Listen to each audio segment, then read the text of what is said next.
Yesu asifiwe na kusalimu kupitia jina la Yesu, jina lililo hai. Kumbuka anaendelea na episode ya safina ya Nuhu, na katika safina hiyo tamani tumuone Kristo. Natamani leo tuende haraka nikuoneshe baadhi ya vitu, nikupe hints, na hii yote nakupa ili wewe ikupe nguvu ya kufuata kule, kwenda kusoma uone hivyo vitu ambavyo vimezungumzwa humo. Kwa hiyo uwe kama mtu wa Beroya, sio watu wa Tesalonike. Kwa kitu ambacho unafundishwa, kitu ambacho nakwambia kaangalie, nenda ka observe ili ugundue hicho kitu ambacho kinazungumzwa ndivyo kilivyo. Kwa nimezungumza kwamba uangalie katika Mwanzo sura ya 6, Mwanzo 7, Mwanzo 8 mpaka 9 pale utaona habari ya safina ya Nuhu. Nakumbuka unavyoiona safina ya Nuhu, ona ni msalaba, muone Yesu Kristo. Kwa tunapozungumzia safina ya Nuhu, this is a gospel according to Moses. Moses alivyomuonesha Kristo Yesu. So Nuhu aliambiwa ajenge safina, na safina ilikuwa njia ya wokovu. Safina ndio ambayo ilikuwa njia ya wokovu. Mungu aliona ili Nuhu asalimike lazima atengeneze safina. Kwa safina ilikuwa ni njia ya wokovu ya Nuhu kusalimika. Lakini pia safina ilikuwa moja.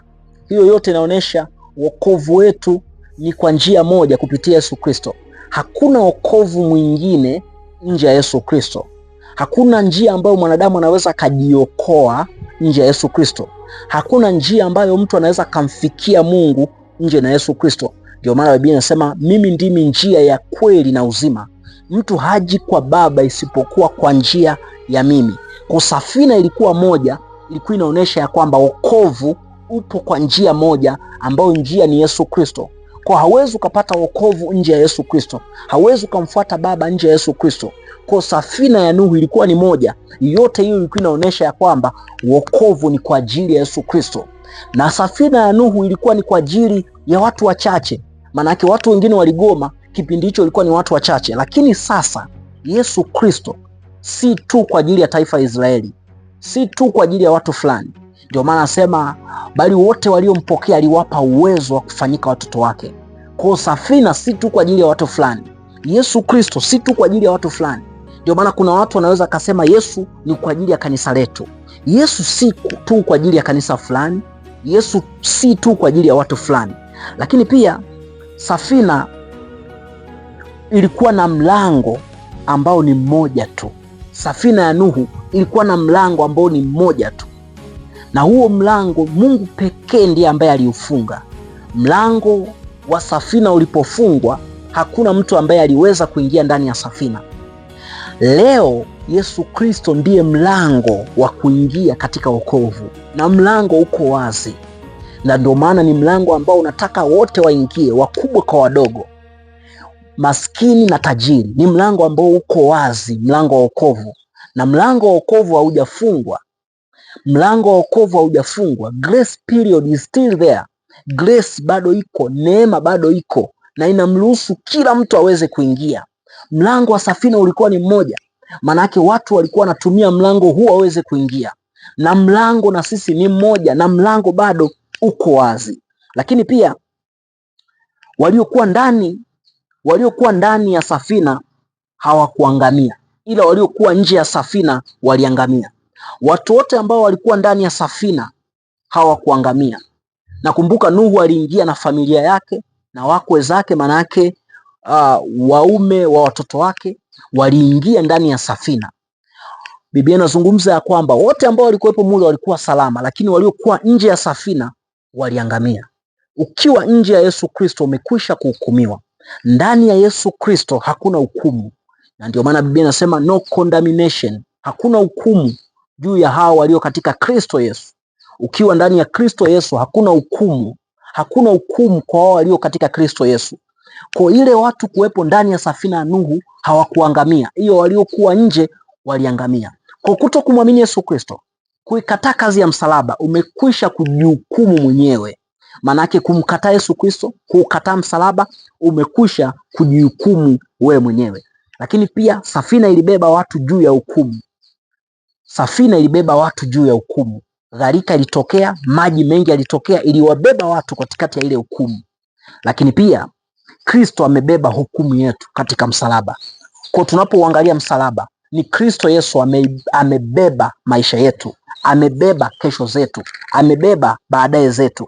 Lakini pia jambo la mwisho kuhusu safina ya Nuhu. Safina ilikuwa ni mpango wa Mungu kwa wokovu. Ilikuwa ni mpango wa Mungu yeye mwenyewe. Ukitaka kujua safina ilikuwa ni mpango wa Mungu yeye mwenyewe, Nuhu kutengeneza safina, Mungu alimpa mpaka vipimo vya kutengeneza. Maana yake Nuhu hakuhusika kwa chochote katika kutengeneza safina. Hata sisi leo wokovu ni mpango wa Mungu. Hauna contribution yoyote kwamba nimefanya kitu fulani ili niweze kupokea wokovu, nimefanya jambo fulani ili wokovu uweze kunijia. You don't have any contribution ili uweze kupokea wokovu. Ni nguvu ya Mungu yeye mwenyewe ndiye ambayo imekuvuta wewe uweze kupokea wokovu. Kwa safina ilikuwa ni mpango wa Mungu yeye mwenyewe kwa wanadamu. Lakini pia safina iliwekwa lami ili maji yasiweze kuingia. Katikati ya maelekezo ambayo Mungu alimwambia Nuhu alitengeneze safina, iliwekwa lami ziliwekwa ili maji yasiweze kuingia. Ni kama kile kisafina ambacho mama yake Musa alikitengeneza alipokuwa amweka Musa kwenye mto, manake maji yasiweze kuingia. Manake damu ya Yesu Kristo ipo kwetu kwa ajili ya kutulinda na maangamizi. Kwa Kristo Yesu kwa damu yake ilikuwepo kwetu ili iweze kutulinda na hukumu.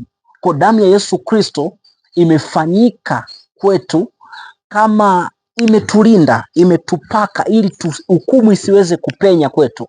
Kwa damu ya Yesu inapoonekana kwetu inatulinda na hukumu. Ni kama wale walivyoweka damu kwenye miimo ya malango yao. Yule malaika aliyekuwa na haribu alivyokuwa anapita kuua wazaliwa wa kwanza alikuwa anaruka. Kwa damu ya Yesu ni kama lami iliyopakwa kwenye safina ili maji yasiingie. Kwa damu ya Yesu ipo ili kutuepusha na hukumu zinazotaka kuyataki maisha yetu. Kwa kupitia damu ya Yesu hiyo yote, safina ilikuwa ina predict Kristo Yesu ambaye ndiye atafanya vitu vikubwa kwa ajili ya maisha yetu. Kwa hiyo safina ya Nuhu ilitengenezwa kwa mbao pia. Kwa safina ya Nuhu ilitengenezwa kwa mbao, kwa hiyo hata Kristo Yesu alisulubiwa msalabani. Kwa safina ilikuwa ni kivuli na msalaba ni utimilifu wa kile kitu ambacho kilianzishwa mwanzo. Safina ya Nuhu ilitengenezwa kwa mti wa mvinje, hata Yesu Kristo alisulubiwa msalabani kwa mbao. Safina ilikuwa ni kivuli na Kristo Yesu ni utimilifu wa kile kitu ambacho kilikuwepo kule. Kwa unapoiona safina ya Nuhu, ona kitu ambacho kimefanywa na Yesu Kristo pale msalabani. Mungu akubariki sana, uwe na wakati mwema. Shalom.